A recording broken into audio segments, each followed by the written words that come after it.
Olá, bem-vindo à Sala do Rui, uma verdadeira feira livre do conhecimento. Um pouco de cultura geral nunca fez mal a ninguém. Afinal de contas, conhecimento e cultura cabe em todos os cantinhos do nosso cérebro. Vamos então falar um pouquinho de um tipo de cultura. Primeiro, entender o que é esse negócio chamado cultura, que é essas atividades que engloba instituições, padrões sociais, criação, belas artes, dança, desenho, ciência humana, literatura e por aí vai. Existe uma em particular chamada Cultura Popular Brasileira. Essas aí nada mais são do que as manifestações originadas do povo. Bom, uma vez entendendo o que é cultura e sabendo que cultura inclui aquelas ciências humanas, a história está aí dentro.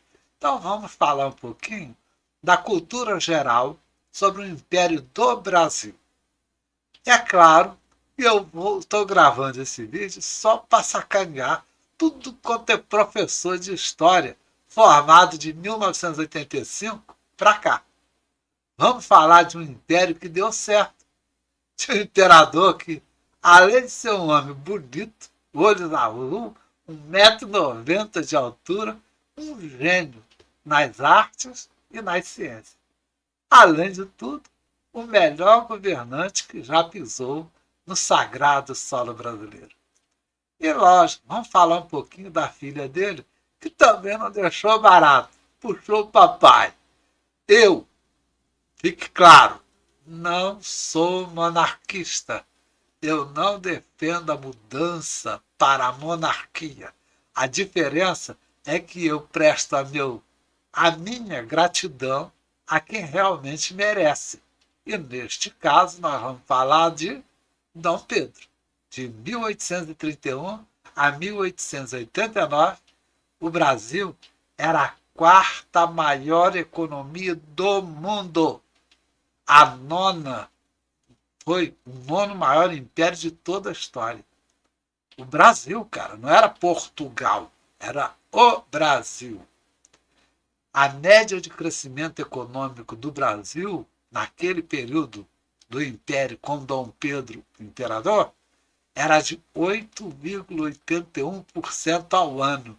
Hoje em dia falam que a locomotiva do mundo é a China, crescendo 7% ao ano. Pois é, o Brasil já puxou 8,81% ao ano. Hoje, o presidente está aí 3,4% ao ano. É.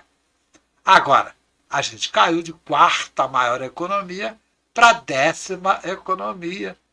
É a República, cara. Foi a maior traição que o Brasil já viu. E olha que traidor é o que não falta na história brasileira. É ou não é? Bom, como é que começa esse Império Brasileiro? Ele, desde o início, ele começa com Dom Pedro, ainda criança, um adolescente, depois se casando muito novo. Ficou triste quando casou, porque casamento arranjado, conheceu a noiva na hora de ir para a cama, não é mole não. Mas, como bom homem e cabra macho, brasileiro, legítimo, ele encarou e nos deu Leopoldina e Isabel. Mas isso é outra história, depois a gente fala dele. Em 1880, período do auge do governo do imperador Dom Pedro II, eram 14 impostos. Total, o brasileiro, as empresas tinham que pagar no total 14 impostos. Hoje, são 92. É mole ou quer mais? De 1850 até 89, quando ele foi traído pelos republicanos e principalmente pelo Marechal, aquele Deodoro da Fonseca, um traidor safado, que derrubou quem o colocou como Marechal, a média da inflação naquele tempo era de 1,08% ao ano. Em 2024, 4,83%. É mole? ele fez uma média de 1,08 durante mais de 25 anos. Em 1880, a moeda brasileira tinha o mesmo valor do dólar e da libra esterlina. Você acredita nisso? Ah, mas o Fernando Henrique também fez isso. Fez, mas às custas de vender tudo o que os brasileiros construíram. Não foi ele, foi a privatização, entre outras coisas. E, na verdade, o plano real é do Itamar. É ou não é? O presidente é que assume o erro e o acerto. Pois bem, ele, em 1880, ele tinha nas mãos a segunda maior e melhor marinha de guerra do mundo. Eu fico vendo os almirantes hoje em dia com o pires na mão, pedindo pelo amor de Deus para arrumar um dinheirinho aqui e ali, para consertar o navio, arrancar peças de um, passar para o outro.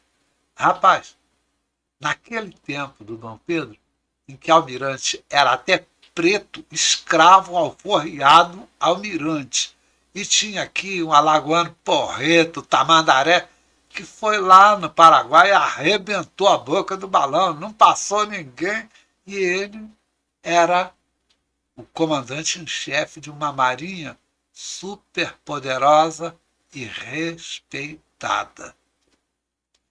Tinha também, em 1880 para frente, nós fomos o primeiro país da América Latina a ter ensino especial para deficiente auditivo.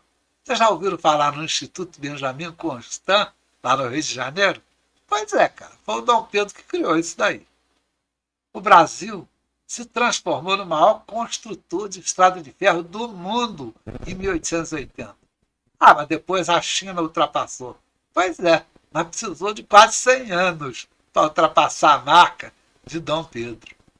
Depois, os militares, Juscelino Kubitschek e os militares destruíram a malha ferroviária. Não tem perdão.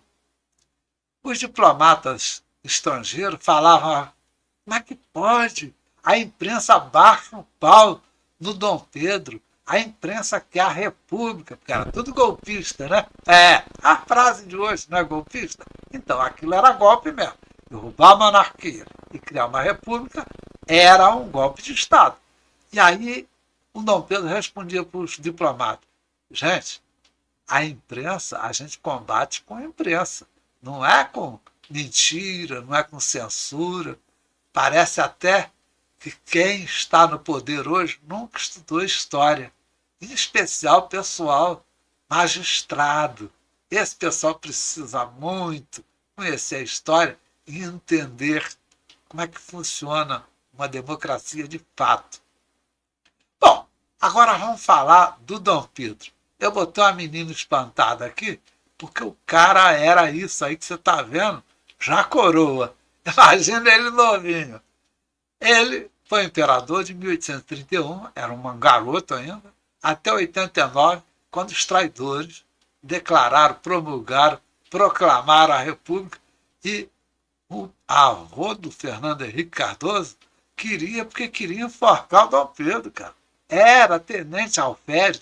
Se não fosse os mais velhos, falavam, que isso, rapaz? O cara era imperador até ontem, pô. Tem que respeitar o cara. O cara foi embora do Brasil levando um saquinho de terra no bolso. Morreu pobre, lá em Paris. Morreu sem um centavo do Brasil. Parece até os governantes atuais. Esse dinheiro não é meu, é de um amigo meu, não, né?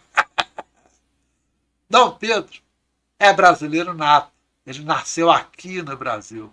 Ele é casado com a dona Teresa Cristina, teve 2 filhas, a Leopoldina e a Isabel. A Leopoldina é em nome da avó, né? A avó dela chamava Leopoldina também. Aquela do trem lá do Rio de Janeiro, que era a mulher do Pedro I, avô da dona Leopoldina. E a Isabel? Essa não era mole. Eu vou falar sobre ela. A imperatriz Teresa Cristina cozinhava as próprias refeições. Você sabia disso? ela tinha uma empregada. Aí você vai falar, peraí, não tinha escravo? Não. Dom Pedro II nunca teve escravo. Ele sempre pagou. Ele alforriava o preto e, em seguida, contratava o preto com salário. Empregado. Jardineiro, copeiro, cozinheiro e por aí vai. O pai dele, inclusive, tinha até segurança, que era um malandro lá da Lapa, que foi segurança do Dom Pedro I. Ou seja, a família imperial no Brasil tem muito que ensinar aos dirigentes de hoje. Mas vamos continuar falando do Dom Pedro. Ele falava 23 idiomas, inclusive tupi-guarani. Rapaz, tem presidente aí que não sabe falar um idioma, a língua portuguesa. Imagina falar tupi-guarani. Piada, né? A primeira tradução daquele livro, Mil e Uma Noites, do árabe, para o português foi feito por quê? Dom Pedro II. Ele pegava metade do que ganhava anualmente e dava para a instituição de caridade. Eu vi documentos da Santa Casa de Misericórdia do Rio de Janeiro passando o recibo para o Dom Pedro II de doação que ele fazia anual para a Santa Casa de Misericórdia do Rio de Janeiro. O cara, além de ser sério, tinha um coração de ouro. Ele incentivava também educação e, é claro, ciências, que era o forte dele, e ele gostava das artes. Ele adorava a música. Ele era fã da Chiquinha Gonzaga, Chorinho. O Dom Pedro era chegado no Chorinho. O maestro Carlos Gomes, aquele campineiro famoso que escreveu o Guarani, ele foi sustentado por Dom Pedro II até que ele atingiu o sucesso mundial e aí falou, chefe, não preciso mais da sua ajuda não. Mas o Dom Pedro bancou o Carlos Gomes. Dom Pedro recebeu diploma honoris causa em botânica e astronomia, porque sabia muito dessas duas coisas. Astronomia, inclusive, ele era o Papa mesmo. Ele recebeu 14 mil votos na Filadélfia, lá nos Estados Unidos, para a eleição de presidente lá. Porque naquele tempo os americanos votavam em quem queria. Escrevia o nome no papel. Dom Pedro era tão famoso nos Estados Unidos da América que até os americanos queriam que ele fosse presidente de lá e imperador de cá. Pedro II acabou com a guarda chamada Dragões da Independência para economizar o dinheiro do povo, rapaz. Mas a República, na hora que assumiu, já criou de volta os dragões. Tá lá. Eu servi em frente no 11 Gai, bem em frente aos Dragões da Independência, que o Dom Pedro acabou com ele, mas a República voltou. Tem que gastar. Pedro II fez um empréstimo pessoal, comprou uma fazenda e hoje é o Parque Nacional da Tijuca. Sabe o que ele fez? Arrancou o cafezal que estava plantado lá e plantou espécies nativas da Mata Atlântica. Hoje, quem for na Floresta da Tijuca vai estar segurando lá, encostando em árvore plantada por Dom Pedro ou mandada a plantar por ele. O cara era um ecologista de mão cheia. Quando Dom Pedro subiu ao trono, 92% dos brasileiros eram analfabetos. Quando ele foi destituído e mandado para aqui, para fora daqui, indo para a França, exilado na França, ele deixou 56% de analfabeto. De 92% caiu para 56%. Ele pensava ou não pensava no povo brasileiro? E os modelos de escola dele era tipo o Colégio Pedro II, que tem lá até hoje no Rio, mas só para filho de rico, né? Filho de pobre não estuda lá não. Bom, além dele, tinha também a filha dele. Meu Deus! A princesa Isabel é o melhor exemplo que o mundo pode dar para as mulheres brasileiras. O empoderamento desta mulher é uma coisa do outro mundo. Ainda vão fazer justiça para ela. E não é só por um fato. Não.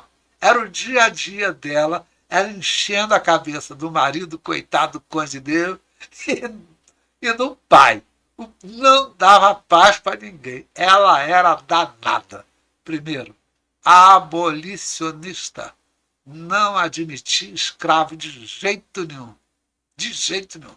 Então, ela recebia com muita frequência amigos pretos lá no Palácio das Laranjeiras, onde ela morava, para fazer sarau e pequenas festas. Por quê? Porque os caras já faziam samba, ela era chegada no samba, rapaz. Sarau nada mais é do que uma roda de samba, uma roda de chorinho e por aí vai. Era um verdadeiro escândalo naquela época. Meu Deus, a princesa está lá rodeada de preto, ela é maluca. Não, não. Ela só era pessoa humana de verdade. Não era uma hipócrita. Santos Dumont, quando ela foi exilada do Brasil, almoçava 3 vezes por semana com ela, lá em Paris. O Santos Dumont nunca foi republicano. Ele sempre achou que o Brasil devia ter continuado sendo uma monarquia. Ele, que viveu as 2 épocas, sabe melhor do que eu, só conheço essa porcaria de república. A ideia do Cristo Redentor lá na montanha, e já adivinha de quem foi? Dela. A princesa Isabel é que deu a ideia para fazer a estátua lá no alto do morro. Naquela casa de veraneio que eles têm em Petrópolis, eu já fui lá várias vezes. Levei meus filhos, levei minhas netas para conhecer o Museu Imperial de Petrópolis.